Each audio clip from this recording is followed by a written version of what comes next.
So today is a very interesting class. This is a revision class for the ECG. If you are interested in ECG, this is the best class for you. But you should have the ECG at least in your hand so that you will be better able to interpret it. If it is not there, I am just giving the basics how to approach.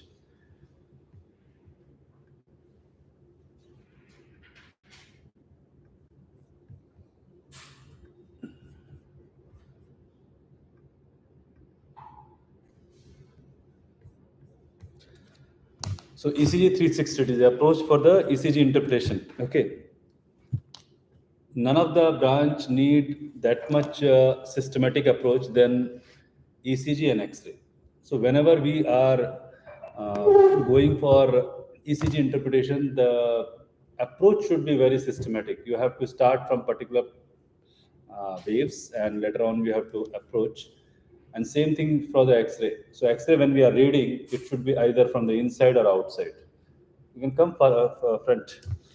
So in that, if we are not going in a systematic way, the things will happen that a lot of information which has to be seen, which has to be kept in the mind, it will get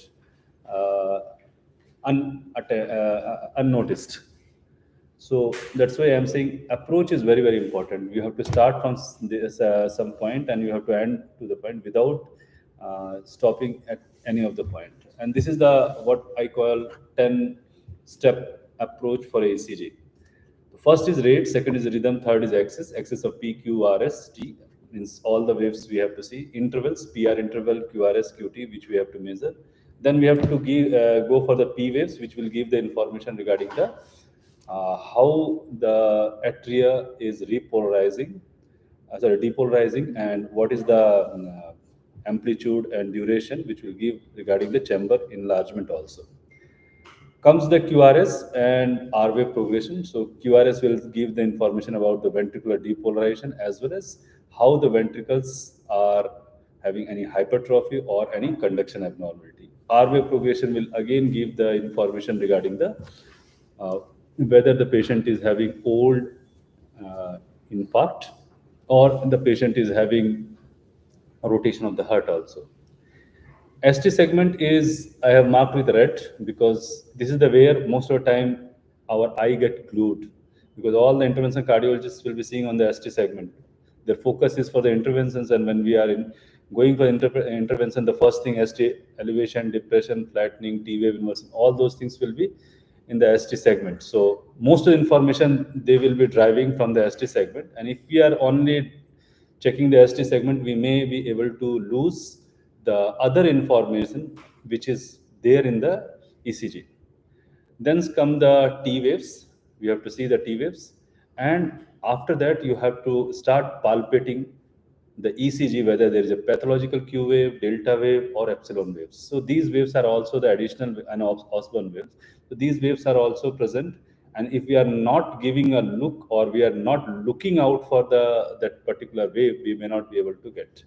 And after that, whatever information we have gathered from the 1 to 9, we are going to again see in the light of clinical scenario what complaint is there, what are the things we are getting, and what will be the final impression in the diagnosis. So ECG should not be seen just as a ECG. ECG should be seen in the background of the complaint. So clinical things, then ECG, and then the impression we have to make. The ECG which may be abnormal when we are not knowing the age. So age of the patient will be important. That's why age, gender, even the ethnicity of the patient also gives some important inputs that this type of patterns may be common in those type ECG. So before going into the ECG reading, the first thing whether the ECG has been recorded properly or not, and it starts with the what we have captured in the ECG. So in that, what is the speed? So if you have missed the speed, you should start always from the bottom. So what is the speed of the ECG? That is usually 25 millimeter per second, but somebody has pressed the button of 50 and you are seeing the ECG and you are seeing sinus bradycardia or blocks, but the patient is having speed has been taken as Second is the standardization. So usually the second standardization is usually 1 millivolt is equal to 10 millimeters. So this is most of the time set in the standard ECGs. But when we are taking the pediatric ECG, this pattern, because the QRS may be encroaching encroaching on the other QRSs. So what they will do, they will increase 20 millimeter by 1 millivolt. So like that, it can be happening because here the voltage will be very, very high in pediatrics. So we sometime change this 10 millimeter as a 20 millimeters. We call as a half standardization or full standardization. The normal standardization is 1 millivolt is equal to 10. And after that, this is the older, what is the waveform it is coming. So you can see it is a rounded, or not say it is a rectangular. So there is no as such over damping, under damping phenomena. So when this over damping and under damping phenomena will be there, then it is we can't be able to get a proper ST elevation and depression, which may be missed. And finally comes the filter setting. So filter setting at this level, it is not that much important, but when we are changing the ECG, means sometime there is a uh, undulation of the ECG. You may be seeing the ECG will be going up and down like that. So we have to change the filter setting so that that undulation due to the respiration, like a patient who is in the ICU, they may be having a lot of undulation because he's taking deep breaths. So deep breaths, or you can say the respiration rate is very high. In that, the ECG will also start moving. So what we do, the filter setting is kept on the higher. So in place of normally when we are capturing the ECG, it is 0.05. So anything below 0.05 will be captured as a ECG as a waveform. But sometime when the patient's waveforms are high, in that situation we have to increase. So most of the monitors in our ICCs or in the cath labs, the monitor setting is zero point 0.5 by 150 hertz, so that the undulation will not be there, but it will impact on the ST elevations. So you may get a ST elevation when the monitor is going on, and when you are taking the ECG, the ST elevation has gone. And the reason is the filter setting. So filter setting of the, we call it a high pass filter. Anything which is higher than above frequency will be captured. So high pass filter, when it is set on the high, the ST elevation may come when we are capturing the ECG. And low pass filters we are sometime keeping around 150. So if we are reducing it, the QRS may get broadened. So these two patterns are there: high pass filter and low pass filter. We play with these two filters in the EP also, and in the ECG interpretation also. So for the monitors, make sure whatever ST elevation you are getting, reconfirm by taking the ECG with the normal 12 lead ECG, and you will see the ST elevation, what you are seeing in the monitor has disappeared. And the reason is filter setting. Filter setting of monitor, low pass filter is on the higher side than this. Now coming to the rate. Rate is most of the time 12 lead ECG, the rate will be coming directly on the upper part of the ECG. But if you really want to calculate, it is easy way is 2 RR you should just check and divide by either 300 by large boxes, 1500 by small boxes. And whole ECG, how much QRSs are there? How to calculate? 12, yes. So that is the last, means if you want to get, just multiply by the number of QRSs with 12 or 10 it is. Huh? There is 1 minute, na? 6 it is. Uske साथ we can do it. But the best way, if you want to interpret what normally been done, that you have to see the QRSs, and where the QRSs is falling, you can see the first QRS. If the second QRS fall on the second big means large box, it is 300. If it is falling on the second large box, it is 150. If it is falling on the third large box, it is 100. It is falling on the fourth large box, it is 75. Fifth, 60. Sixth, 40. So this is usually, so more than 5 box, less than 3 box. The rule is anything if you are getting more than 3 boxes, means the QRS is falling here in between the first, second, and third. It will be tachycardia. And when it is falling more than 5 boxes, it will be bradycardia. Okay. So this is the thing I was saying: 300, 150, 100, 75, 60, 50. Okay. Coming to the rhythm. So second, we have to identify the rhythm. So between 60 to 100 is a regular. First is regularity is there or not. So if it is regular, then only we are going to comment whether it is a sinus versus non-sinus. If you are getting a P wave followed by QRS, followed by regularity of the QRS, and that regularity is between 60 to 100, we call it a normal sinus rhythm. If it is going in more than 100, we call a sinus tachycardia. Less than 60, sinus bradycardia. Now each QRS followed by P wave, and the P wave morphology is important. So always try to focus on two leads, which will give most of the information. Lead 1 and lead 2. These two should be always and always positive. And at the same time, AVR lead should be negative. Okay. If you are getting this one, it is a sinus rhythm. If you are getting anything in opposite direction, means you are dealing with the other rhythm, other type of rhythm. It may be atrial tachycardia, it may be uh, atrial flutter, whatever is there. So P wave you should see, lead 2 should be positive, and at the same time AVR should be negative. So now coming to the axis. So axis is an important component of, we have to see P axis, QRS axis, and T wave axis. All are having, but most of them when we use the word axis, it is only and only for the, normally for QRS we are interpreting. And the best way to identify that waves, lead 1 and AVF. So if you are going to see the lead 1 and AVF both are positive, means it will be somewhere in this quadrant, means normal. If it is one is positive, one is negative, means lead 1 is positive, AVF negative, it is right axis. And if it is more than AVL is positive, AVF is, it is left axis, and intermittent axis means both are negative. So only you have to see only one lead, that is lead 1 and AVF. Okay. Exact how to calculate, you can, if you want to see lead 1 and AVF, and you can see 5 total. How many lead 1? It is almost 4, and in this total 9. So if you are going to keep angle of what you call cross section, it will be around 70 degree. So 9 on the AVF and plus 4 on the lead 1 axis, and the line of cross section will be the axis. And the same rule applies for the P wave, for the T waves. So very easy.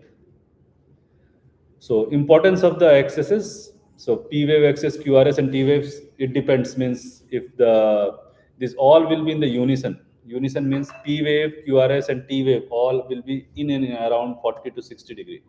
So if you say that axis of QRS is 60 degree, you can just keep a permutation combination of plus 40 degree here and there for the P wave axis and T wave, because all will be positive. You got my point? So axes will be going by that. Now coming to the intervals. So interval, we have to see the RR interval, which will decide our rate. Second is a P wave duration. Third is a PR interval, QRS, and QT. And these intervals, just easily you can measure it starting from P to starting of the R, or starting of the Q, whatever is there, that is called PR interval. And it should be 3 boxes, sorry, 5 boxes maximum to maximum. If it is crossing more than 5 boxes, we will be taking as a PR prolongation or first degree AV block. Second is the P wave duration. So P wave duration is normally up to 2. Anything crossing 3 boxes, small boxes I am saying. So here what you are seeing is the small boxes. If it is crossing 3 small boxes, means P wave duration is increased and it is left atrial enlargement. If the P wave duration means, sorry, P wave amplitude is increasing more than 3 boxes, it will be P wave right atrial enlargement. And now coming to the QRS. QRS is normally between 80 to 100. Up to 120 we accept it. If it is crossing more than 120, we can call as a broad QRS.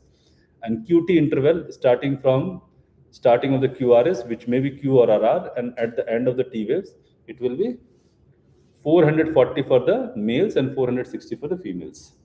Females, everything is small, means either you say heart, brain, everything, but QT is always in. Okay, so this is the estrogenic effect. And P wave, the rule of 3 boxes.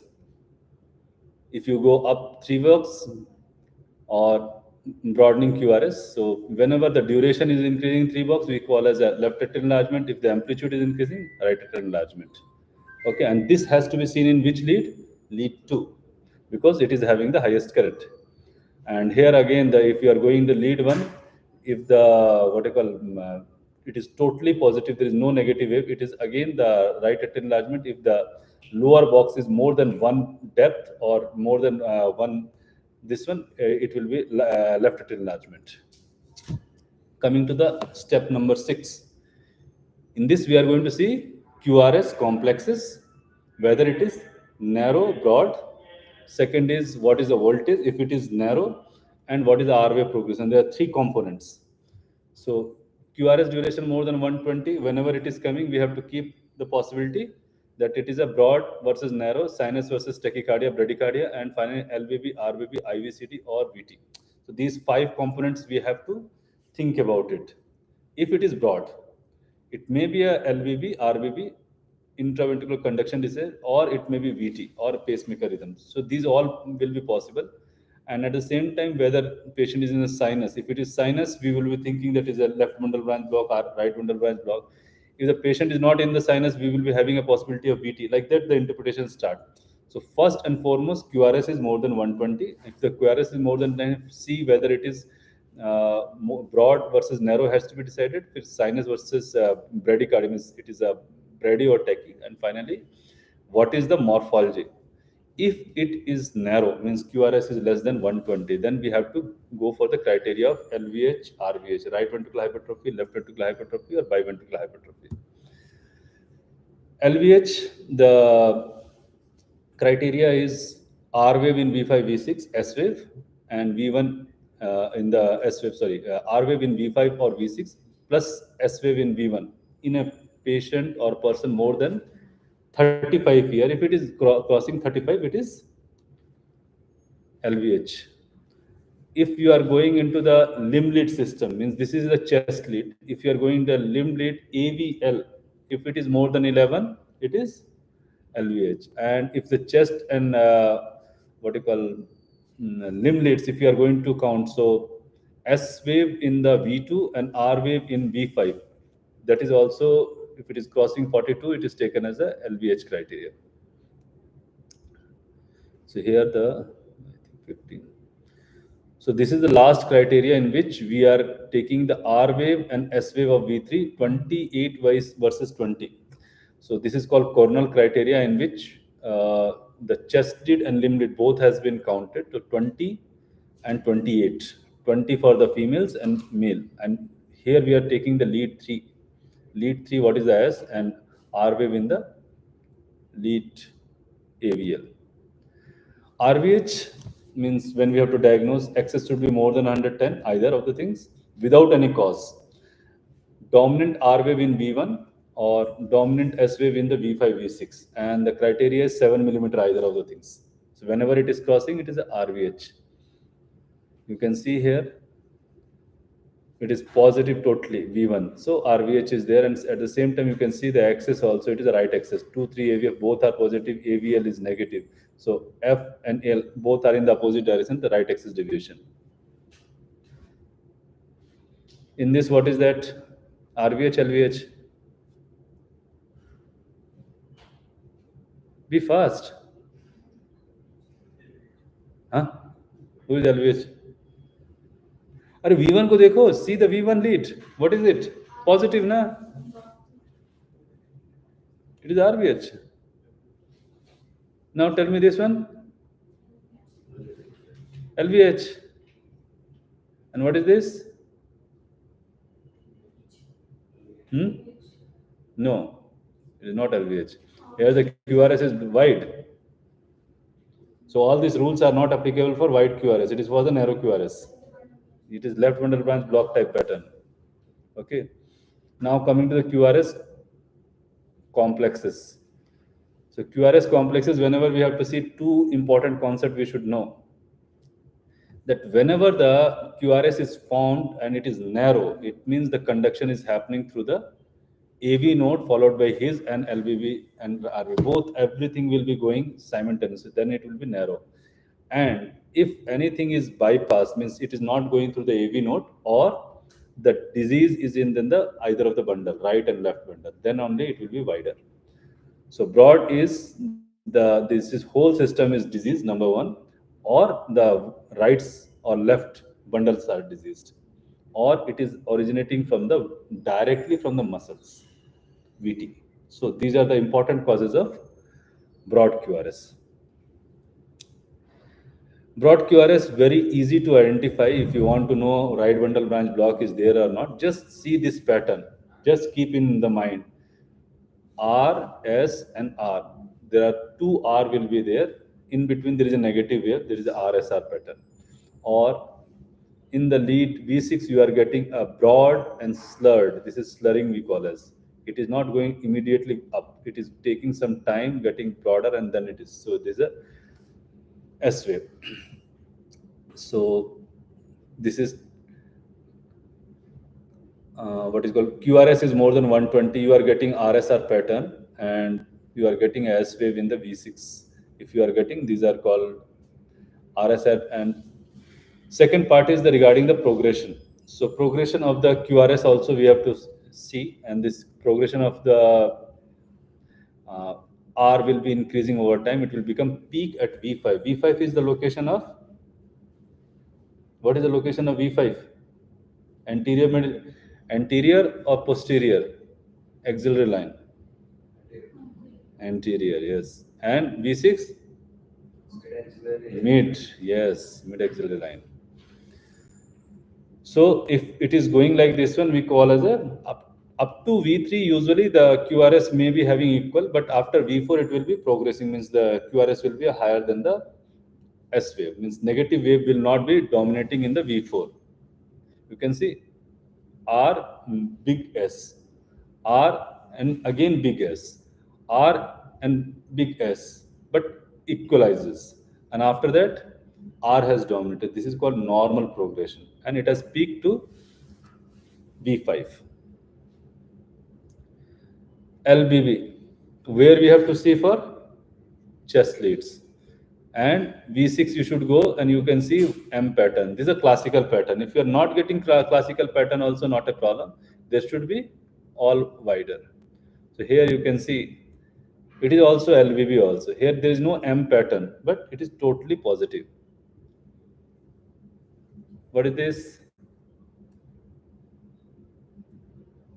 LBB or RBB? This one? LBB or RBB? Second one, this one. What is this? It is also LBB. Here you are not getting the classical M pattern, what you are getting in V6. Here it is not there. If you are not getting, immediately come to the AVL and lead one. You are getting here. So what happens when the heart is dilating, the V5, V6 will be going on the back side. So for that you have to go more posterior to get that particular pattern of bundle branch, the classical pattern. So whenever the first sign of LBB is loss of the the Q waves in the V5, V6. So normally there is small Q wave will be present in most of the patients. And when the LBB will developing, the first thing the Q will be going, and after that the broadening will start happening. Now coming to the ST segment, the interventional cardiologist approach that they will always start concentrating on the ST elevation, depression, flattening, whatever. So how to see and where to see. So there are three important segments. One is called PR segment, ST segment, and TP segment. These are segments, not intervals. Intervals we have already discussed. So PR segment important for pericarditis. ST segment important for ischemia and infarction. And TP segment is important for classifying both. Okay.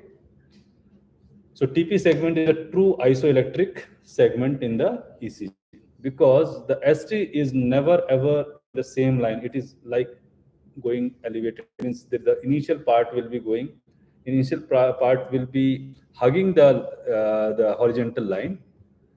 It will be going, and after that it will start going up because some part will be in the T wave. So this is the line on which everything is been decided, and that's why it is called as a equator. If you have to decide whether it is a north and south pole, how your south part of this one, what you are using, the equator. So we are living at above the equator or below the equator. The equator of the ECG is TP segment. So you have to concentrate on TP segment for giving any comment regarding the ST elevation and depression. Most of the time, people will be seeing the PR and they will start giving the PR segment is not the segment on which you should divide the ST elevation.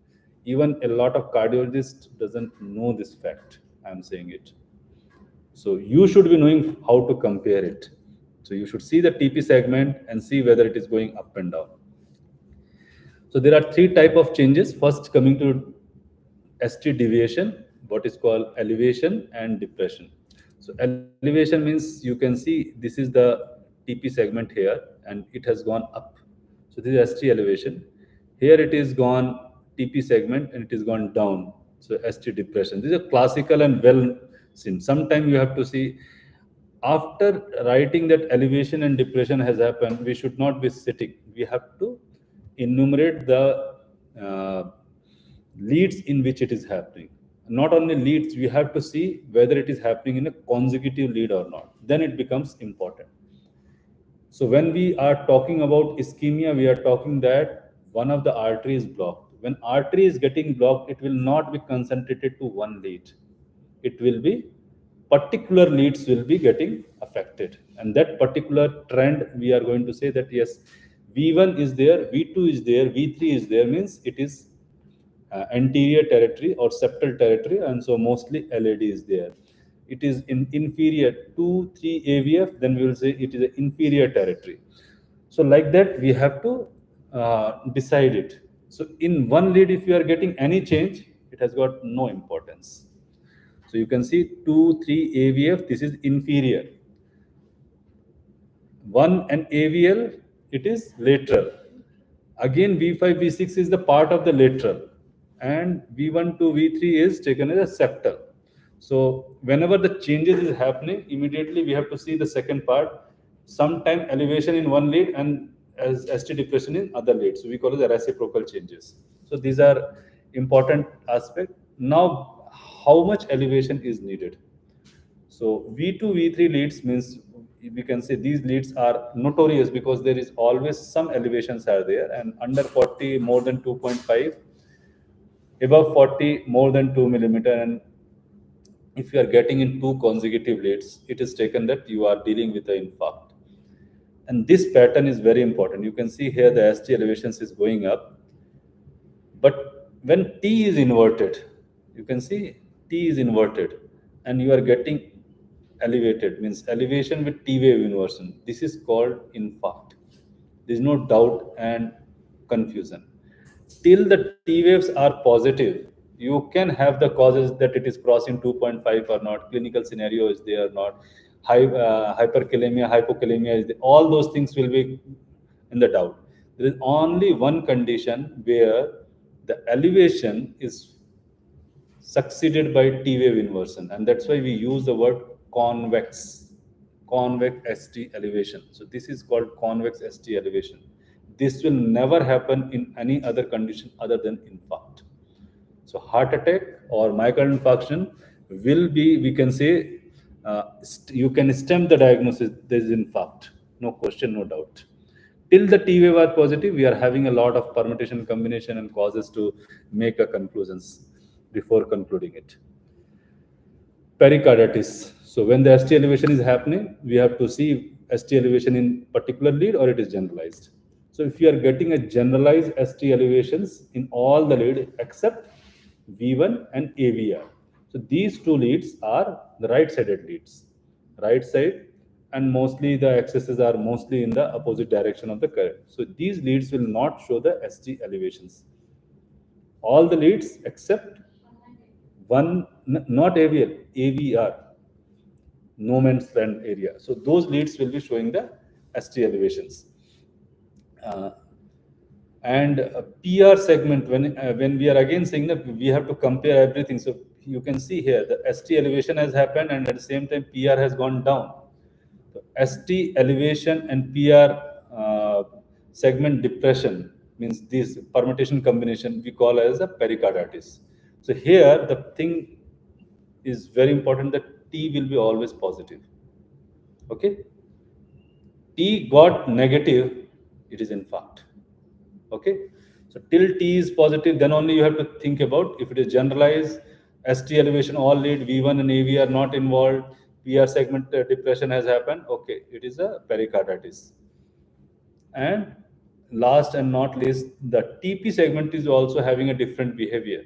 We call as a down sloping and sporadic sign. The word is used for the sporadic sign means when the usually it is mostly horizontal on which we are deciding, but in this case also it is somewhat down sloping will be there in the pericarditis. Okay. So we are having elevation, we are having depression. Normally the T waves, ST segment analysis, when we are doing it should be a TP. And when the ST segment is more than 3 boxes in the same hugging the horizontal line, then we call as a flattening. Upsloping, when the depression is going up, means this axis is up, that is called ST elevation, ST depression, but it is upsloping, having a less importance than downsloping and horizontal. If you are getting a down sloping ST depression, means there are three type of depressions. One is upsloping, downsloping, and horizontal. Horizontal and downsloping is always and always ischemic, means ischemia is caused. Upsloping are less probability of having the ischemia. Coming through T waves. So T waves are asymmetrical waves, first of all. If anything coming symmetry, it is again a pathological. So first part you can see the upslope is taking more time and downslope is taking less time. So a steeper part of the T waves will be this. So when the symmetricity is coming, then we say that something getting wrong. So there are two type of positive T waves. You can see here, this is also positive but peaked. And what is happening here? It is getting narrowed. So the narrowed and peak means hyperkalemia. Broad and peak, it is ischemia, infarct. Okay? So T wave should be positive, and at the same time, this is called hyperacute T wave, means before the T wave get inverted, before the ST elevation happen, these changes will be happening. It will be becoming somewhat broader, lower part, because the T is going up, ST is getting up, so it will be merging with the T waves. Okay, so elevation, merging of this one, and it is becoming symmetrical, and at the same time the broadening. Here the broadening will not be there in the hyperkalemia. Both the things will be sometime, and it will peak. It can be bifid, means it is positive, negative, and this is also a mark of, we call the uh, changes, which is uh, mark of old ischemia, means patient has developed 2 days severe chest pain and he is coming to us and we are saying, okay, he is having already infarct. And even we can decide where the block is. We can say the LAD is blocked by seeing this ECG only. So V2, V3 lead, if you are getting V1 to V3 lead, you are getting bifid, we call as a uh, infarct. And finally, T wave inversions. So T wave inversions can happen in different changes, starting from in ischemia, infarct, brain infarct, and dyselectrolytemia, hypertrophy. All those conditions can have the T wave. But if T wave inversion is associated with elevation, it is infarct. Ischemia, when we are saying ischemia, in fact, the difference is ischemia is the oxygen is less, but the tissue is not dead. When the tissue is damaged, dead, then we call it infarct. Okay, and when it is due to the ischemia, we call it infarct. The ninth and the most neglected, that whenever we are checking the waves, we have to see whether some waves are abnormal waves are there or not. The most important is the Q. Q is the mark of old infarct. So anything which has happened in the past, we are going to check for that. So if you are getting a Q waves, and this Q waves should not be present in which are the leads, V1, V2 to V3 lead, it should not be there. And the what you call amplitude should not be more than 25% of the R wave. Okay. And second, the depth should not be more than, the width should not be more than 1 box.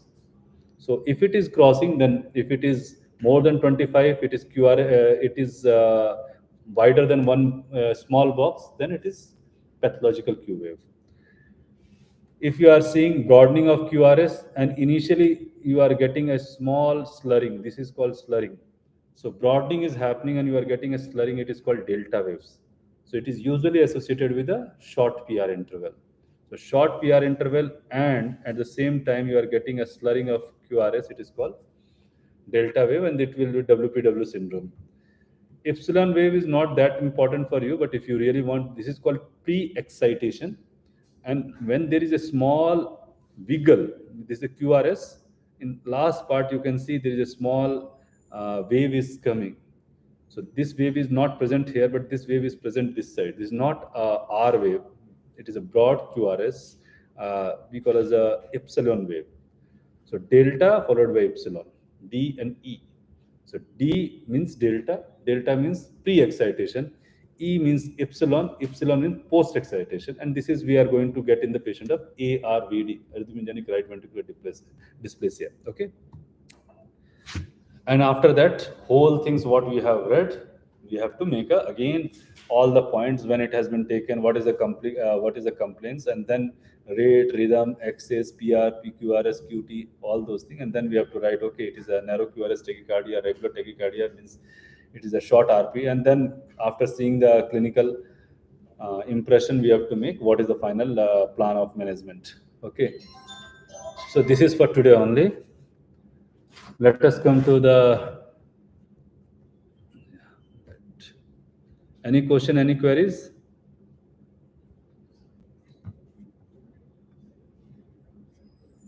सब लोग तो पूरा पढ़ लिया है. No questions are coming from the house. If you are not asking, I will ask then.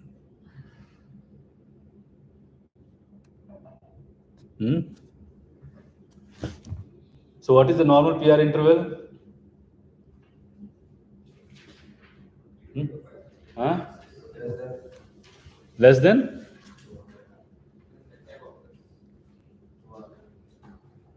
Less than 5 boxes, more than 3 boxes.